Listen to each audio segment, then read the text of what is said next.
Jesus venceu no deserto. Adão fracassou no paraíso. O lugar onde você está não é o mais importante.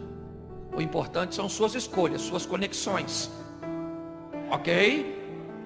Então, eu não venço porque eu não estou no lugar certo. Isaac prosperou no deserto. Sim. Herodes fracassou no palácio. É você que decide.